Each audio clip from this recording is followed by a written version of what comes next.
ಬೆಂಗಳೂರು ಈಗ cool city ಆಗಿದೆ. ಒಂದು ಕಡೆಯಲ್ಲಿ ಶೀತ ಗಾಳಿ ಬೀಸ್ತಾ ಇದೆ. ಬೆಳಗ್ಗೆ ಇದ್ರೆ ಮಂಜು ಕವಿದಿರುವಂತಹ ವಾತಾವರಣ, ಜನರಿಗೆ ವಿಪರೀತ ಚಳಿ ಅನಿಸುವಂತಹ ನಿಟ್ಟಿನಲ್ಲಿ ಈಗ ತಾಪಮಾನದಲ್ಲಿ ಒಂದಷ್ಟು ಇಳಿಕೆ ಆಗಿರೋದು.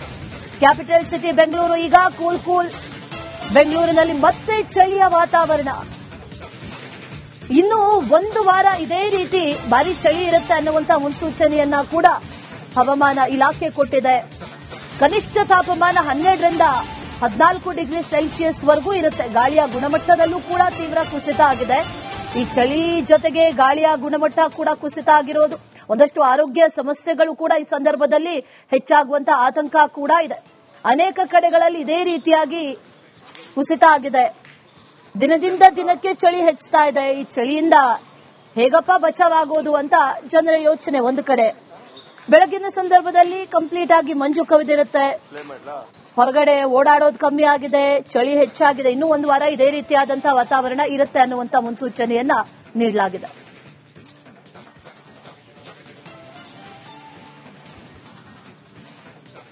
ತುಂಬಾ ಚಳಿ ಇದೆ. ಬೆಳಗ್ಗೆ 13 ಡಿಗ್ರೀಸ್ ವೆದರ್ ಇರುತ್ತೆ. ನಾವು ಅರೌಂಡ್ 5 o'clock ಬರ್ತೀವಿ ಓಡಕ್ಕೆ. But weather is good for running. ಈ ವೆದರ್ ಕೂಲ್ ರನ್ನಿಂಗ್ ಗೆ ಈಸಿ ಇರುತ್ತೆ. ಆದ್ರೆ ಬೆಳಗ್ಗೆ ಎದ್ದು ಬರಕ್ಕೆ ತುಂಬಾ ಕಷ್ಟ ಆಗುತ್ತೆ. ಅದೇ ನಮ್ ರನ್ನರ್ಸ್ ರೋಡ್ ಟು ಟ್ರಿಲ್ಗೆಲ್ಲ ಬರ್ತಾರೆ, ಓಡ್ತಾರೆ. But good weather to run. Weather is very pleasant right now. ಬೆಳಗ್ಗೆ it is very cold, but during the day ಸ್ವಲ್ಪ ಆರಾಮಾಗಿರುತ್ತೆ. But for running and all it's very good. ಬೆಳಗ್ಗೆ ಎದ್ದೇಳಕ್ಕೆ ತುಂಬಾ ಕಷ್ಟ ಅಷ್ಟೇ, but otherwise it's very pleasant. So ನಮ್ ಕೂಡ ಅದು ಬೆಳಗ್ಗೆ ಸ್ಕೂಟರ್ ಅಲ್ಲಿ ಬರುವಾಗ ಸ್ವಲ್ಪ ಗಾಳಿ ತುಂಬ ಬರುವಾಗ ಕೈಗೆ ಸ್ವಲ್ಪ ಹೀಗೆ ಚಳಿ ಆಗುತ್ತೆ. ಬಟ್ ಇಲ್ಲಿ ಬಂದು ಓಡುವಾಗ ಖುಷಿ ಆಗುತ್ತೆ. So we forget about it and then we enjoy the run. ಹೆಲ್ತ್ಗೆ ಕೂಡ ಒಳ್ಳೇದು. ಸೊ ಪರವಾಗಿಲ್ಲ, ಚೆನ್ನಾಗಿದೆ. ತುಂಬಾ ಚಳಿ ಇದೆ. ಬೆಳಗ್ಗೆ 13 ಡಿಗ್ರಿ. ಇದೇ ವಿಚಾರಕ್ಕೆ ಸಂಬಂಧಪಟ್ಟಂತೆ ಡೀಟೇಲ್ಸ್ ಅನ್ನ ಕೊಡ್ತಾ ಹೋಗ್ತಾರೆ ನಮ್ಮ ಪ್ರತಿನಿಧಿ ಸತ್ತಾರ್. ನೇರ ಸಂಪರ್ಕದಲ್ಲಿ ಜಾಯಿನ್ ಆಗಿದ್ದಾರೆ. ಸತ್ತಾರ್, ಗಮನಿಸ್ತಾ ಇದೀವಿ ಈಗಲೇ ಇಷ್ಟು ಚಳಿ, ಇನ್ನು ಮುಂದೆ ಒಂದು ವಾರದಲ್ಲಿ ಮತ್ತಷ್ಟು ಚಳಿ ಅನ್ನೋದಾದ್ರೆ ಜನರ ಪ್ರಶ್ನೆ ಅಂತಂದ್ರೆ ಹೇಗಪ್ಪ ತಡ್ಕೊಳ್ಳೋದು, ಮತ್ತಷ್ಟು ಆರೋಗ್ಯ ಸಮಸ್ಯೆಗಳು ಇದೇ ರೀತಿ ಆದ್ರೆ ಅಂತ ಡೀಟೇಲ್ಸ್ ಅನ್ನ ಕೊಡ್ತಾ ಹೋಗೋದಾದ್ರೆ ಸತ್ತಾರ್.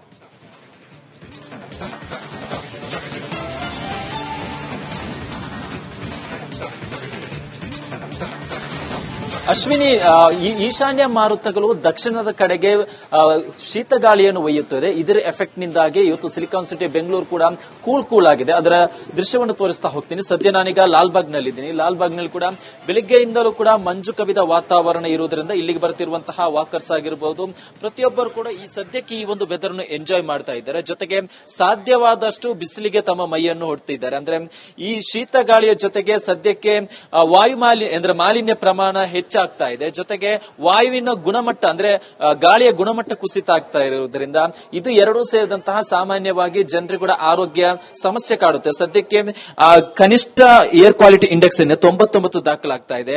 ಚಳಿಯ ಜೊತೆಗೆ ಗಾಳಿಯ ಗುಣಮಟ್ಟ ಕುಸಿತ ಯಾವಾಗೆಲ್ಲ ಆಗಿದೆ ಆ ಒಂದು ಸಂದರ್ಭದಲ್ಲಿ ದೊಡ್ಡ ಮಟ್ಟದಲ್ಲಿ ಜನರಿಗೆ ಉಸಿರಾಟ ತೊಂದರೆ ಆಗಿರಬಹುದು ಅಥವಾ ಇನ್ನಿತರ ಆರೋಗ್ಯ ಸಮಸ್ಯೆ ಕೂಡ ಉಂಟಾಗಿದೆ. ಇದೇ ಕಾರಣಕ್ಕೆ ಜನರು ಕೂಡ ಅಲರ್ಟ್ ಆಗುವುದು ಒಳ್ಳೆಯದು.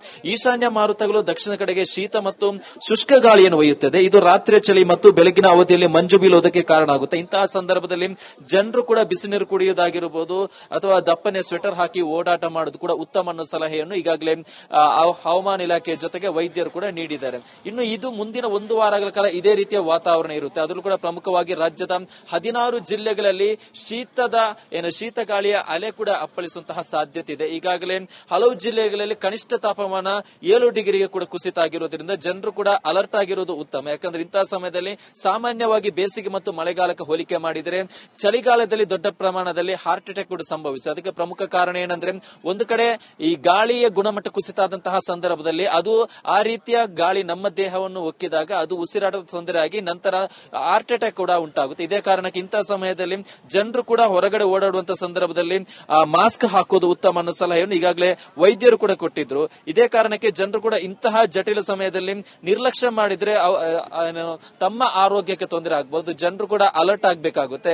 ಈಗಾಗಲೇ ರಾಜ್ಯದ ಬೀದರ್ ಜಿಲ್ಲೆಯಲ್ಲಿ ಕನಿಷ್ಠ ಉಷ್ಣಾಂಶ 7.4 ಡಿಗ್ರಿ ಸೆಲ್ಸಿಯಸ್ ನಿನ್ನೆ ದಾಖಲಾಗಿತ್ತು. ಹಾಸನದಲ್ಲಿ 8.2 ಇದ್ರೆ, ಬೆಳಗಾವಿಯಲ್ಲಿ 8.2 ಡಿಗ್ರಿ ಸೆಲ್ಸಿಯಸ್ ದಾಖಲಾಗಿದೆ. ಇನ್ನು ವಿಜಯಪುರದಲ್ಲಿ 8.4 ಇದ್ರೆ, ಧಾರವಾಡದಲ್ಲಿ 8.5 ಡಿಗ್ರಿ ಸೆಲ್ಸಿಯಸ್ ದಾಖಲಾಗಿದೆ. ರಾಯಚೂರಿನಲ್ಲಿ 9 ಡಿಗ್ರಿ ಸೆಲ್ಸಿಯಸ್ ಇದ್ರೆ, ದಾವಣಗೆರೆಯಲ್ಲಿ 11 ಡಿಗ್ರಿ ಸೆಲ್ಸಿಯಸ್ ದಾಖಲಾಗಿದೆ. ಇದು ವಾಡಿಕೆಗಿಂತ ಕನಿಷ್ಠ ಪ್ರಮಾಣ ಆಗಿರೋದ್ರಿಂದ, ಅಂದ್ರೆ ಸಾಮಾನ್ಯವಾಗಿ 16-17 ಡಿಗ್ರಿ ಸೆಲ್ಸಿಯಸ್ ದಾಖಲಾಗುವ ಕಡೆ ಇದೀಗ 8-9 ಡಿಗ್ರಿ ಸೆಲ್ಸಿಯಸ್ ದಾಖಲಾಗ್ತಾ ಇದೆ. ಇದರಿಂದ ಕೂಡ ಜನರು ಕೂಡ ಅಲರ್ಟ್ ಆಗಬೇಕಾಗುತ್ತೆ. ಚಳಿಯ ಸಂದರ್ಭದಲ್ಲಿ ಏನೇನು ಮುನ್ನೆಚ್ಚರಿಕೆ ತಗೋಬೇಕು ಅಂದ್ರೆ, ಬಿಸಿನೀರು ಕುಡಿಯೋದಾಗಿರ್ಬೋದು ಅಥವಾ ಕೈಗವಸು ಧರಿಸೋದಾಗಿರ್ಬೋದು. ಈ ರೀತಿ ಮಾಡುವುದರಿಂದ ಇಂತಹ ಸಮಯದಲ್ಲೂ ಕೂಡ ಜನರು ಅನಾರೋಗ್ಯಕ್ಕೀಡಾದಂತೆ ತಪ್ಪಿಸಬಹುದು. ಜನರೇನು ನಿರ್ಲಕ್ಷ್ಯ ವಹಿಸಿದ್ರೆ ಜನರು ಕೂಡ ಆರೋಗ್ಯ ತೊಂದರೆಗೀಡಾಗಬಹುದು. ಇದೇ ಕಾರಣ ಮುಂದಿನ 1 ವಾರ ಕಾಲ ಇದೇ ರೀತಿಯ ವಾತಾವರಣ ಇರುವುದರಿಂದ ಜನರು ಕೂಡ ಅಲರ್ಟ್ ಆಗಬೇಕಾಗುತ್ತೆ. Ashwini, right Sattar, thank you ಡೀಟೇಲ್ಸ್ಗೆ.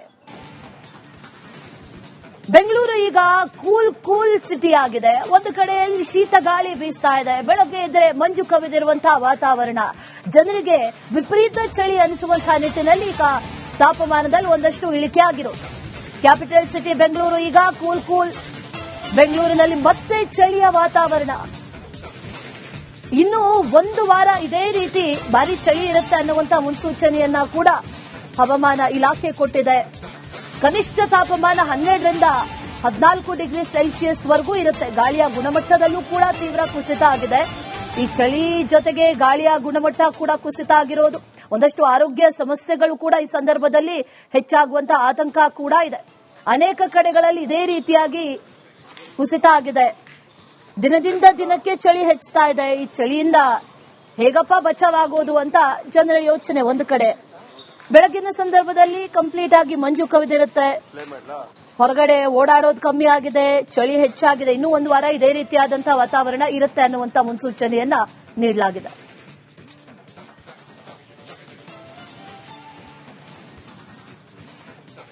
ತುಂಬಾ ಚಳಿ ಇದೆ.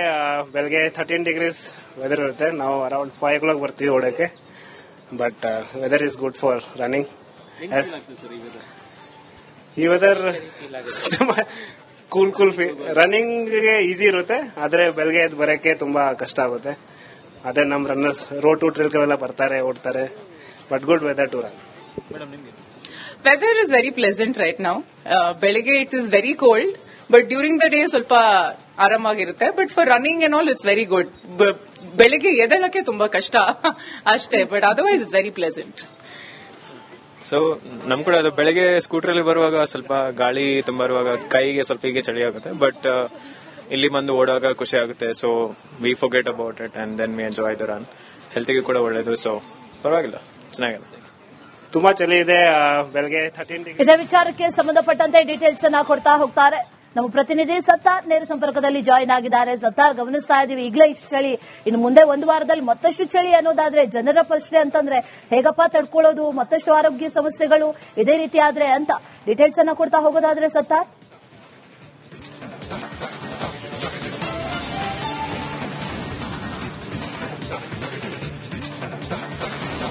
ಅಶ್ವಿನಿ, ಈಶಾನ್ಯ ಮಾರುತಗಳು ದಕ್ಷಿಣದ ಕಡೆಗೆ ಶೀತ ಗಾಳಿಯನ್ನು ಒಯ್ಯುತ್ತದೆ. ಇದರ ಎಫೆಕ್ಟ್ ನಿಂದಾಗಿ ಇವತ್ತು ಸಿಲಿಕಾನ್ ಸಿಟಿ ಬೆಂಗಳೂರು ಕೂಡ ಕೂಲ್ ಆಗಿದೆ. ಅದರ ದೃಶ್ಯವನ್ನು ತೋರಿಸ್ತಾ ಹೋಗ್ತೀನಿ. ಸದ್ಯ ನಾನೀಗ ಲಾಲ್ಬಾಗ್ನಲ್ಲಿದ್ದೀನಿ. ಲಾಲ್ಬಾಗ್ನಲ್ಲಿ ಕೂಡ ಬೆಳಿಗ್ಗೆಯಿಂದಲೂ ಕೂಡ ಮಂಜು ಕವಿದ ವಾತಾವರಣ ಇರುವುದರಿಂದ ಇಲ್ಲಿಗೆ ಬರ್ತಿರುವಂತಹ ವಾಕರ್ಸ್ ಆಗಿರಬಹುದು, ಪ್ರತಿಯೊಬ್ಬರು ಕೂಡ ಈ ಸದ್ಯಕ್ಕೆ ಈ ಒಂದು ವೆದರ್ ಅನ್ನು ಎಂಜಾಯ್ ಮಾಡ್ತಾ ಇದ್ದಾರೆ. ಜೊತೆಗೆ ಸಾಧ್ಯವಾದಷ್ಟು ಬಿಸಿಲಿಗೆ ತಮ್ಮ ಮೈಯನ್ನು ಹೊಡ್ತಿದ್ದಾರೆ. ಅಂದ್ರೆ ಈ ಶೀತ ಗಾಳಿಯ ಜೊತೆಗೆ ಸದ್ಯಕ್ಕೆ ಮಾಲಿನ್ಯ ಪ್ರಮಾಣ ಹೆಚ್ಚಾಗ್ತಾ ಇದೆ. ಜೊತೆಗೆ ವಾಯುವಿನ ಗುಣಮಟ್ಟ ಅಂದ್ರೆ ಗಾಳಿಯ ಗುಣಮಟ್ಟ ಕುಸಿತ ಆಗ್ತಾ ಇರುವುದರಿಂದ ಇದು ಎರಡೂ ಸೇರಿದಂತಹ ಸಾಮಾನ್ಯವಾಗಿ ಜನರಿಗೆ ಕೂಡ ಆರೋಗ್ಯ ಸಮಸ್ಯೆ ಕಾಡುತ್ತೆ. ಸದ್ಯಕ್ಕೆ ಕನಿಷ್ಠ ಏರ್ ಕ್ವಾಲಿಟಿ ಇಂಡೆಕ್ಸ್ 99 ದಾಖಲಾಗ್ತಾ ಇದೆ.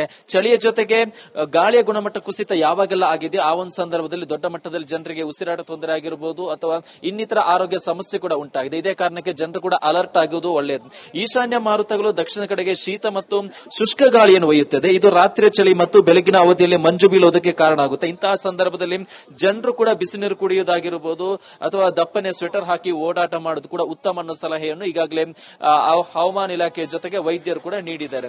ಇನ್ನು ಇದು ಮುಂದಿನ 1 ವಾರಗಳ ಕಾಲ ಇದೇ ರೀತಿಯ ವಾತಾವರಣ ಇರುತ್ತೆ. ಅದರಲ್ಲೂ ಕೂಡ ಪ್ರಮುಖವಾಗಿ ರಾಜ್ಯದ 16 ಜಿಲ್ಲೆಗಳಲ್ಲಿ ಶೀತ ಗಾಳಿಯ ಅಲೆ ಕೂಡ ಅಪ್ಪಳಿಸುವಂತಹ ಸಾಧ್ಯತೆ ಇದೆ. ಈಗಾಗಲೇ ಹಲವು ಜಿಲ್ಲೆಗಳಲ್ಲಿ ಕನಿಷ್ಠ ತಾಪಮಾನ 7 ಡಿಗ್ರಿಗೆ ಕೂಡ ಕುಸಿತ ಆಗಿರೋದ್ರಿಂದ ಜನರು ಕೂಡ ಅಲರ್ಟ್ ಆಗಿರೋದು ಉತ್ತಮ. ಯಾಕಂದ್ರೆ ಇಂತಹ ಸಮಯದಲ್ಲಿ ಸಾಮಾನ್ಯವಾಗಿ ಬೇಸಿಗೆ ಮತ್ತು ಮಳೆಗಾಲಕ್ಕೆ ಹೋಲಿಕೆ ಮಾಡಿದರೆ ಚಳಿಗಾಲದಲ್ಲಿ ದೊಡ್ಡ ಪ್ರಮಾಣದಲ್ಲಿ ಹಾರ್ಟ್ ಅಟ್ಯಾಕ್ ಕೂಡ ಸಂಭವಿಸಿದೆ. ಅದಕ್ಕೆ ಪ್ರಮುಖ ಕಾರಣ ಏನಂದ್ರೆ ಒಂದು ಕಡೆ ಈ ಗಾಳಿಯ ಗುಣಮಟ್ಟ ಕುಸಿತ ಆದಂತಹ ಸಂದರ್ಭದಲ್ಲಿ ಅದು ಆ ರೀತಿಯ ಗಾಳಿ ನಮ್ಮ ದೇಹವನ್ನು ಒಕ್ಕಿದಾಗ ಅದು ಉಸಿರಾಟದ ತೊಂದರೆ ಆಗಿ ನಂತರ ಹಾರ್ಟ್ ಅಟ್ಯಾಕ್ ಕೂಡ ಉಂಟಾಗುತ್ತೆ. ಇದೇ ಕಾರಣಕ್ಕೆ ಇಂತಹ ಸಮಯದಲ್ಲಿ ಜನರು ಕೂಡ ಹೊರಗಡೆ ಓಡಾಡುವಂತಹ ಸಂದರ್ಭದಲ್ಲಿ ಮಾಸ್ಕ್ ಹಾಕೋದು ಉತ್ತಮ ಅನ್ನೋ ಸಲಹೆಯನ್ನು ಈಗಾಗಲೇ ವೈದ್ಯರು ಕೂಡ ಕೊಟ್ಟಿದ್ರು. ಇದೇ ಕಾರಣಕ್ಕೆ ಜನರು ಕೂಡ ಇಂತಹ ಜಟಿಲ ಸಮಯದಲ್ಲಿ ನಿರ್ಲಕ್ಷ್ಯ ಮಾಡಿದ್ರೆ ತಮ್ಮ ಆರೋಗ್ಯಕ್ಕೆ ತೊಂದರೆ ಆಗಬಹುದು. ಜನರು ಕೂಡ ಅಲರ್ಟ್ ಆಗಬೇಕಾಗುತ್ತೆ.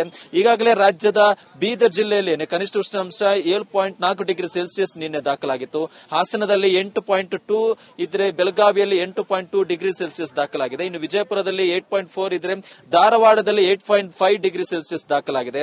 ರಾಯಚೂರಿನಲ್ಲಿ 9 ಡಿಗ್ರಿ ಸೆಲ್ಸಿಯಸ್ ಇದ್ರೆ, ದಾವಣಗೆರೆಯಲ್ಲಿ 11 ಡಿಗ್ರಿ ಸೆಲ್ಸಿಯಸ್ ದಾಖಲಾಗಿದೆ. ಇದು ವಾಡಿಕೆಗಿಂತ ಕನಿಷ್ಠ ಪ್ರಮಾಣ ಆಗಿರೋದ್ರಿಂದ ಅಂದ್ರೆ ಸಾಮಾನ್ಯವಾಗಿ 16-17 ಡಿಗ್ರಿ ಸೆಲ್ಸಿಯಸ್ ದಾಖಲಾಗುವ ಕಡೆ ಇದೀಗ 8-9 ಡಿಗ್ರಿ ಸೆಲ್ಸಿಯಸ್ ದಾಖಲಾಗ್ತಾ ಇದೆ. ಇದರಿಂದ ಕೂಡ ಜನರು ಕೂಡ ಅಲರ್ಟ್ ಆಗಬೇಕಾಗುತ್ತೆ. ಚಳಿಯ ಸಂದರ್ಭದಲ್ಲಿ ಏನೇನು ಮುನ್ನೆಚ್ಚರಿಕೆ ತಗೋಬೇಕು ಅಂದ್ರೆ ಬಿಸಿನೀರು ಕುಡಿಯೋದಾಗಿರ್ಬೋದು ಅಥವಾ ಕೈಗವಸು ಧರಿಸೋದಾಗಿರ್ಬೋದು. ಈ ರೀತಿ ಮಾಡುವುದರಿಂದ ಇಂತಹ ಸಮಯದಲ್ಲೂ ಕೂಡ ಜನರು ಅನಾರೋಗ್ಯಕ್ಕೀಡಾದಂತೆ ತಪ್ಪಿಸಬಹುದು.